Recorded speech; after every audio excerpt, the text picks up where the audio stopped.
ఏనాడు నీ పరిపాలన మాకు వరం, నీ వల్లే ఈ రాష్ట్రపు సంక్షేమం సత్యం నిత్యం సఫలం. జనగణ మంగళ నాయకుడా, ఘనమగు చరితల నాయకుడా, పలుతరములు మము పరిపాలించర స్వామికుడా.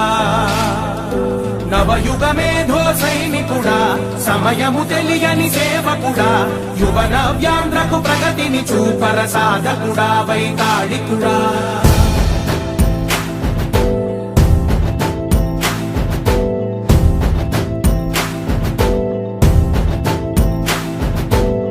ప్రతి ఇల్లు నిన్నే నిన్నే పిలిచింది, ప్రతి గడప నీకే స్వాగతమంటోంది, ప్రతి మనసు నువ్వే గెలవాలంటోంది. పెద్ద కొడుకు నీవై తోడున్నావు చాలు, జరుగుతుంది మాకు మేలు మేలు. ఇంటి పెద్ద నీవై నిలిచి ఉంటే చాలు, విసిపోవ రాష్ట్రమంతటా శాంతి క్రాంతి సంతోషాలు. నాయకుడా నాయకుడా మళ్ళీ నువ్వే రావాలి, నవ్యాంధ్ర పాలకుడై నువ్వే గెలవాలి. నాయకుడా నాయకుడా మా తోడై నువ్వుండాలి, మేమంతా నీ వెంటే ముందడుగెయ్యాలి. ప్రతి ఊరు నీ పరిపాలన కోరింది, ఓ ప్రతి వాడ నీకే మద్దతు పలికింది.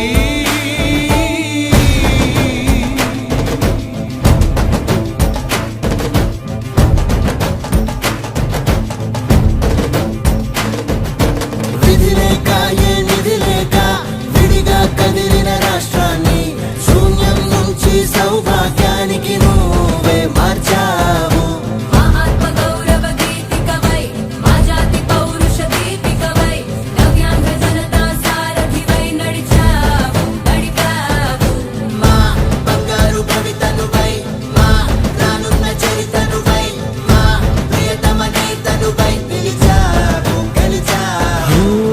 సగమున ఆగిన ఉన్నతి కోసం, ఆంధ్రుల కల అమరావతి కోసం, ఓలవరం సాకారము చేయగా పొంగిపోతా ఉంది, ఆవేదన ఉండదండి. పాదించగరే పటిదారికి దీపము నీవై, రాష్ట్రము నేలగరావా రావా.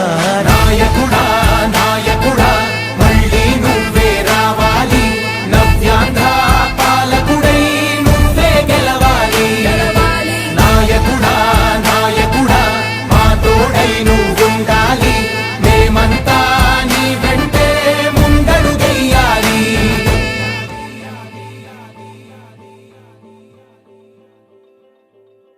చంద్రుడా రా,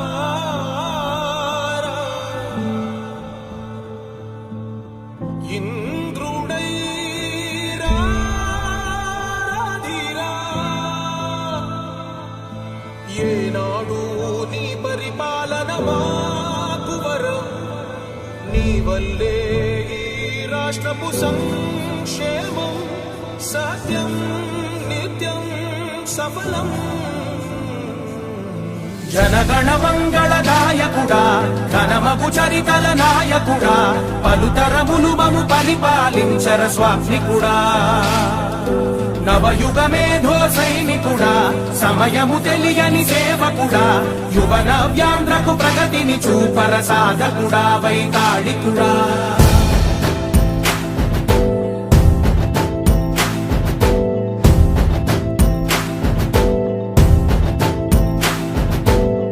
ప్రతి ఇల్లు నిన్నే నిన్నే పిలిచింది, ప్రతి గడప నీకే స్వాగతమంటోంది, ప్రతి మనసు నువ్వే గెలవాలంటోంది. పెద్ద కొడుకు నీ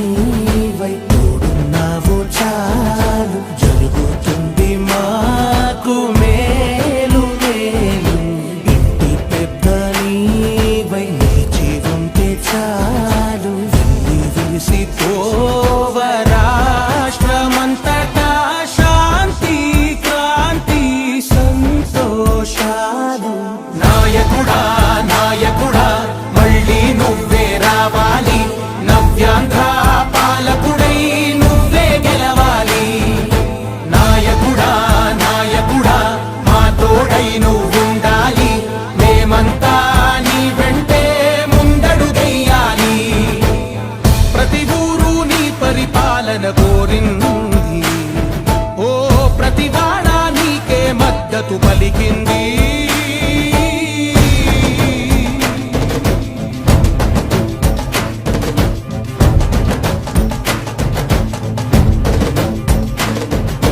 విధి లేక ఏ నిధి లేక విడిగా కదిలిన రాష్ట్రాన్ని శూన్యం నుంచి సౌభాగ్య. కూటమి ప్రభుత్వం అధికారంలోకి వచ్చిన తర్వాత ప్రజలకి అవసరాలు ఏదైతే ఉన్నాయో అవసరాలు తీర్చడంలో ప్రతి విషయంలో కూడా ప్రజలతో మమేకమై ప్రజల దగ్గర నుంచి ఫీడ్బ్యాక్ తీసుకుని ఏదైతే ఇదివరకు రేషన్ షాపుల ద్వారా నిత్యావసర వస్తువులు అందరికీ కూడా లబ్ధిదారులకు ఇచ్చేవారు, అది మరి జగన్మోహన్ రెడ్డి ప్రభుత్వం వచ్చిన తర్వాత మరి ఆటోల ద్వారా ఇవ్వడం జరిగింది. ఆటోల వల్ల ఉపయోగం లేదనేది ప్రజలందరి నుంచి కూడా అసంతృప్తి వ్యక్తమైంది. దాన్ని మేము వచ్చిన తర్వాత కూడా మరి చంద్రబాబు నాయుడు గారు, పవన్ కళ్యాణ్ గారు ఒక్కసారి మళ్ళీ వెరిఫై చేసి ప్రజల నుంచి అభిప్రాయ సేకరణ చేసి ఎట్టి పరిస్థితుల్లోనూ కూడా చౌక డిపోల ద్వారానే ఇవ్వాలనేది ప్రజాగాలం వినిపించింది. కాబట్టి మరి దాని ద్వారా ఏదైతే రేషన్ డిపోల ద్వారానే మరి ఇవాళ రైస్ ఒకటే ఇస్తున్నప్పటికీ కూడా భవిష్యత్తులో మరి పంచదార కావచ్చు, కందిపప్పు అవ్వచ్చు, ఏదైనా ఇవ్వాలి అని అంటే రేషన్ వల్ల అయితేనే సక్రమంగా వెళ్తాన ఉద్దేశంతో మరి ఈ రోజున మరి రేషన్ డీలర్లు ఎవరైతే ఉన్నారో వాళ్ళందరికీ కూడా అనుసంధానం చేసి ఇవాళ రేషన్ షాపుల ద్వారానే మరి సరుకులు పంపించడం చేయడానికి మరి యంత్రం కూడా ఇవాళ మరి ప్రారంభించడం జరిగింది. ప్రతి ఒక్కరు కూడా దీన్ని ఉపయోగించుకోవాలి. ఎవరైతే 65 సంవత్సరాలు పైబడి వాళ్ళు ఉంటారో వాళ్ళ ఇంటికి వెళ్ళి కూడా మరి రేషన్ అందించడం జరుగుద్ది. ఒకవేళ వాళ్ళు, ఎందుకంటే ప్రతి రేషన్ డీలర్ దగ్గర ఫోన్ ఉంటుంది, వాళ్ళు ఫోన్ చేసినప్పుడు 60 ఏళ్ళ లోపోళ్ళు ఉన్నా కూడా మేము రాలేని పరిస్థితి ఉందంటే వీళ్ళు వెళ్ళి అందజేయడం జరుగుద్ది. వీళ్ళు కూడా ఎవరైతే ఆటో వాళ్ళు ఉన్నారో ఇప్పుడు ఆటో వాళ్ళు రోడ్డు ఎక్కారు, ఇన్నాళ్ళ మట్టి ఇన్ని కుటుంబాలు మరి వాళ్ళందరూ కూడా రేషన్ డీలర్లు ఎప్పటి నుంచో ఉన్నారు, వాళ్ళు ఇబ్బంది పడుతున్నారు. మరి వాళ్ళ ఇబ్బందిని ఏ రోజున ప్రభుత్వం ఆ రోజున గ్రహించుకోకుండా ఇవాళ ఆటో తోలుకునే వాళ్ళు అవసరమైతే ఇంకొక ఆటోను నడుపుకోగలిగిన పరిస్థితి ఉంటుంది. అలాగే ఆటోల వల్ల ఎడిషనల్గా కొన్ని కోట్లు ప్రభుత్వానికి నష్టం జరుగుతుంది. ఆ సొమ్ము ఉంటే వేరే కార్యక్రమాలు చేసుకోవడానికి అవకాశం ఉంటుందనే ఉద్దేశంతో అన్ని కోణాల్లో కూడా ఆలోచించిన తర్వాతే ఈ రేషన్ దుకాణాలు ఓపెన్ చేయడం జరిగింది. మరి రేషన్ డీలర్లు కూడా ప్రజలతో మమేకమై డెఫినెట్గా ప్రజల నుంచి ఏదైతే సంతృప్తికరమైన వాతావరణంలో వాళ్ళందరినీ కూడా ఏదైతే సహనంతో వాళ్ళకి సరుకులు చెప్పి వాళ్ళ దగ్గర నుంచి ఫీడ్బ్యాక్గా రేపొద్దున, ఎందుకంటే 2 నెలలు అయిన తర్వాత మళ్ళీ ప్రభుత్వం ఒకసారి తీసుకుంటుంది వాళ్ళ దగ్గర నుంచి. కాబట్టి మరి రేషన్ డీలర్లు కూడా ఏదైతే వాళ్ళకి మళ్ళీ పునర్జీవం కల్పించారో డెఫినెట్గా వాళ్ళందరూ కూడా ఈ వ్యాపారం ఏదైతే వాళ్ళందరికీ ఇదివరకు ఏదైతే కమిషన్ వచ్చిందో వాళ్ళ బతుకు తెరువు పోయిందన్న ఉద్దేశంతోనే వాళ్ళందరూ కూడా అనేక పోరాటాలు చేశారు. ఆ పోరాట ఫలితమే ఈ రోజున రేషన్ డిపోలు వచ్చినాయి. కాబట్టి వాళ్ళు కూడా దాన్ని సద్వినియోగం చేసుకోవాలని సందర్భంగా తెలియజేయడం జరుగుతుంది. ఈ రోజున కూటమి ప్రభుత్వం మన ప్రీతమ ముఖ్యమంత్రి వర్యులు నారా చంద్రబాబు నాయుడు గారు ఎలక్షన్ ముందర ఏదైతే రేషన్ డిపోలు వాళ్ళందరికీ కూడా పునర్వైభవము కలిగిస్తాను, వాళ్ళందరికీ కూడా రేషన్ షాపులు తెరిపించి ప్రజలందరికీ కూడా మెరుగైనటువంటి ఆహార ధాన్య పదార్థాలు కూడా రేషన్ డిపో ద్వారా ఇస్తానని చెప్పి హామీ ఇవ్వడం, దానిలో భాగంగానే వాళ్ళ రాష్ట్రం అంతా కూడా మరి రేషన్ డిపోలు కూడా ప్రారంభం జరిగినాయి. దానిలో భాగంగానే ఈ రోజున స్థానిక 48వ డివిజన్లో గౌరవ శాసనసభ్యులు ఏలూరు బడేటి చంటి గారి ఆధ్వర్యంలో మరి షాప్ ఓపెనింగ్కి రావడం జరిగింది. మరి గత ప్రభుత్వంలో ఈ ఆటోలు పెట్టి మరి మీ ఏరియాకి సరుకులు తీసుకొని వస్తున్నాం, మీరందరూ కూడా ఉదయం 10 నుంచి మధ్యాహ్నం 12 వరకు లేకపోతే 2-3 వరకు ఈ వెహికల్ ఉంటుంది, మీరు వచ్చి సరుకులు తీసుకెళ్ళమని చెప్పి మరి నడి సెంటర్లో ఈ వెహికల్ తీసుకొచ్చి పెట్టేవాళ్ళు. మిడిల్ క్లాస్ ఫ్యామిలీ కానీ బిలో మిడిల్ క్లాస్ ఫ్యామిలీ కానీ వాళ్ళ పని మానుకొని, లేకపోతే మగవారైతే వాళ్ళ ఆఫీసులు వాళ్ళ వ్యాపారాలు మానుకొని ఈ రేషన్ షాప్ సంబంధించినటువంటి వ్యాన్ ఎప్పుడు వస్తుందా అని రోడ్డు మీద లైన్లో నుంచొని వాళ్ళ మనోభావాలు కూడా దెబ్బతిన్నటువంటి సందర్భాలు ఆడవారు కానివ్వండి, మగవారు కానివ్వండి, ఆ వెహికల్ కోసం రోడ్డు మీద నుంచుంటాం, లైన్లో నుంచుంటాం. అందరూ చూస్తుండగానే ఆ వెహికల్లో వచ్చినటువంటి ఈ సరుకులు ఏదైతే ఉన్నాయో ఆ సరుకులు తీసుకొని వెళ్ళడానికి వాళ్ళకి ఉదయం నుంచి సాయంత్రం దాకా పట్టేది. వాళ్ళ రోజు కూలి పని వెళ్ళే వాళ్ళు కానివ్వండి, ఆఫీసులకు వెళ్ళే వాళ్ళు కానీ, వ్యాపారస్తులు కానీ ఈ రేషన్ షాపుల ద్వారా తీసుకున్నటువంటి రేషను ఆ వెహికల్స్ ద్వారా తీసుకోవడం వల్ల ఎన్నో ఇబ్బందులు ఉన్నాయని చెప్పి మన చంద్రబాబు నాయుడు గారు గ్రహించి మరి అప్పట్లో పెట్టినటువంటి మరి ఎవరైతే ఉన్నారో ముఖ్యమంత్రి గారు ఆయన పెట్టినటువంటిది మళ్ళీ అట్లాగే రేషన్ షాపులు ఓపెన్ చేయాలని చెప్పి మరి ఆలోచన చేసి ప్రజల సేకరణ తీసుకొని మరి రేషన్ షాపులు ఓపెన్ చేయడం జరిగింది. మరి ఇట్లాగా ఈ రేషన్ షాపుల ద్వారా వీళ్ళకి ఇష్టం వచ్చినటువంటి సమయంలో ఉదయం 6 నుంచి రాత్రి 7 వరకు ఈ షాపులు తెరిచి ఉంటాయి.